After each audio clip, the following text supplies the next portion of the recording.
자, 함께 만드는 안전한 세상 시간입니다. 최근 들어서 로맨스 스캠이라는 단어를 각종 매체를 통해서 종종 듣게 되는데요. 오늘은 여러 문제를 양산하고 있는 이 로맨스 스캠에 대해 알아보려고 합니다. 자, 인천경찰청 사이버수사과 강상형 경위와 관련 내용 나눠보겠습니다. 자, 강상형 경위님 안녕하세요.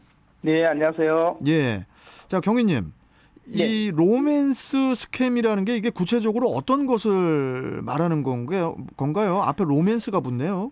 네, 로맨스와 신용 사기를 뜻하는 스캠의 합성어인데요.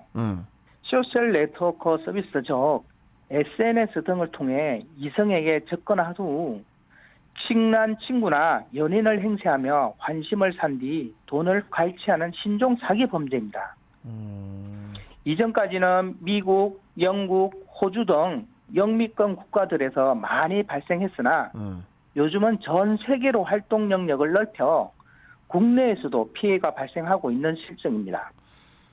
이게 그 이성에게 접근을 해가지고 환심을 산 뒤에 돈을 이제 갈취한다고 하셨는데 어떤 식으로 금전을 갈취한다는 건가요? 어떤 식으로? 사기 일당은 피해자들에게 호기심을 가질 만한 직업을 사칭하여 접근합니다. 네. 여기서 의사나 파일럿, 파병 군인, 연구원, 유명인의 상속인 등 사회적으로 등망이 높고 경제적으로 부유한 신분으로 위장하는데 이때 인스타그램이나 페이스북 같은 SNS상에서 타인의 사진 이미지를 도용합니다. 그렇게 거짓으로 만들어진 인물로 이성에게 접근한 후 달콤한 말과 고백으로 애정 공세를 퍼붓고 피해자의 사랑을 이용하여 상당한 금액을 가로채는 것입니다. 하하, 참. 분명히 낯선 사람인데 이렇게 쉽게 사기를 당하는 이유가 뭔가요? 인스타그램이나 페이스북 같은 SNS 활동이 활발해지고 있면서 타인과 대화를 하는 것에 대한 거부감이 없어지기도 했고요. 피해자가 피해자에게 두세 달간 호의적으로 애정을 쏟은 척하며 연락을 하게 되면 피해자들은 믿음이 쌓이게 됩니다. 그리고 피해자가 피의자 자신을 온전히 신뢰할 만할 때 본심을 드러내게 되는데요. 자신이 한국에 들어가면 연인 혹은 결혼을 하자며 피해자를 현혹시킵니다. 그걸 믿어요? 네, 이런 수법에 누가 속겠냐 싶겠지만 외로움을 느끼는 사람, 온라인에서 만났어도 이야기가 잘 통한다고 느껴 온전히 마음을 주는 사람들이 적지 않아 주의가 필요합니다. 그럴 수도 있겠네요. 그러면은 좀 사례를 한번 좀 살펴볼게요. 로맨스 스캠 실제 사례는 어떻습니까?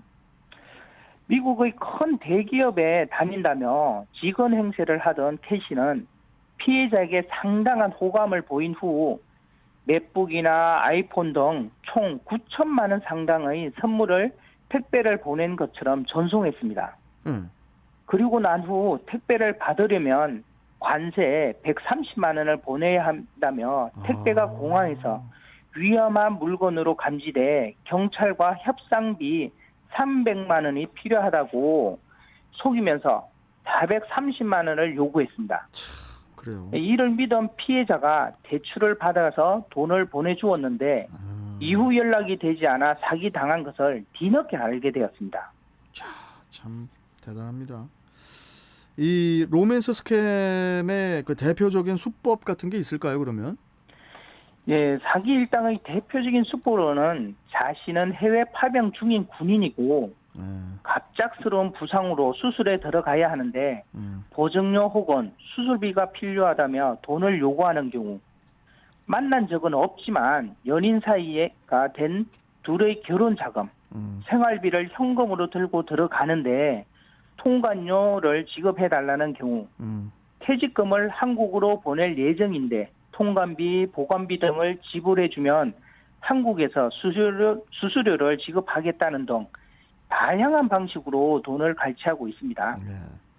이게 로맨스 그 스캠 피해를 당하는 주 연령대가 있습니까 혹시? 이 로맨스 스캠 피해자는 SNS를 이용하기 때문에 20대가 주를 이룰 것이라 생각하는 분들이 많은 것 같습니다. 그러나 40대부터 60대까지 피해자들도 꽤 많이 나타나고 있습니다. 그러니까 이제 연령대가 다양하군요. 네네. 좀 그래도 이제 비대면으로 사귄다고 하더라도 이게 좀 진짜 사랑이라 하기는 조금 힘들 것 같은데. 네.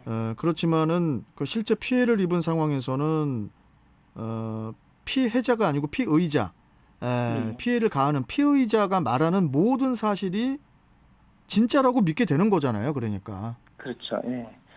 오랜 시간을 외로움을 느낀 사람들이 상대방과 대화를 통해 쉽게 사랑에 빠지기 때문에 피해자들도 무언가에 홀린 듯이 진짜 사랑인 줄 알고 착각하게 됩니다. 그래요. 그리고 사기범은 딥페이크 등 기술을 악용하여 피해자와 영상통화까지 하니 그래요? 피해자들은 진짜라 믿을 수밖에 없습니다. 여기서 딥페이크는 인공지능이 특정 인물의 사진이나 목소리를 학습한 뒤 진짜처럼 만들어낸 가짜를 말합니다. 예. 이 로맨스 스캠 피해를 당했다면은 우리가 어떻게 대처를 해야 될까요? 예, 대부분의 피해자들은 피해 사실을 인정하기 힘들어하는데요. 마지못해 피해 사실을 인정하더라도 사회적인 비난과 가족들이 질타에 대한 두려움과 수치심 때문에 신고를 하지 못해 더 큰 피해로 이어지기도 합니다. 그렇기 때문에 피해를 당하셨다면 바로 수사기관과 함께 의논을 해주시거나 법률 전문가의 도움을 받으시는 게 가장 중요합니다. 자, 그럼 마지막 질문으로요. 로맨스 스캠 피해를 우리가 당하기 전에 네. 우리가 어떻게 예방을 할 수 있을까요? 어떻게? 한 4가지 정도 예를 들면요. 네. 첫째는 SNS상에서 무분별한 친구 추가를 자제하고 두 번째는 해외 교포나 낯선 외국인과의 인터넷상 교제는 신중히 고려해야 합니다. 세 번째로는 인터넷상으로 교제하는 경우 부탁을 가장한 금전 요구에 절대 응하지 말아야 합니다. 그렇죠. 네 번째로는 선물 발송을 빙자하여 상대방이 발송한 배송업체 사이트 URL에 접속하는 것을 자제해야 하겠습니다. 맞습니다. 아니 저기 우리 한경사님, 네. 강경희님, 네. 저한테도 SNS 엄청 이렇게 친구 신청되는 사람들이 무슨 그렇죠. 해외 군인들 있잖아요. 해외 군인들. 네. 근데 해외 군인이면은 우리가 상상하는 게 뭐 남자 이렇게 군인이거나 뭐 이렇게 그런 게 아니라 아주 어여쁜 여자가 군복을 입었어요. 그렇죠. 그럴 수도 있죠. 그러고 나서 맨날 친구 취소하면 또 신청, 취소하면 신청, 취소하면 신청.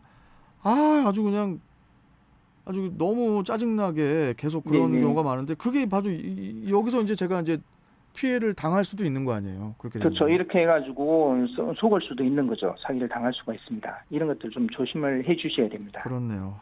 참 무서운 세상입니다. 네. 자, 오늘 말씀 여기까지 듣고요. 네. 예, 또 뵙도록 하겠습니다. 고맙습니다, 네. 경위님. 네, 감사합니다. 네. 자, 인천지방경찰청 사이버범죄수사대 강상형 경위였습니다.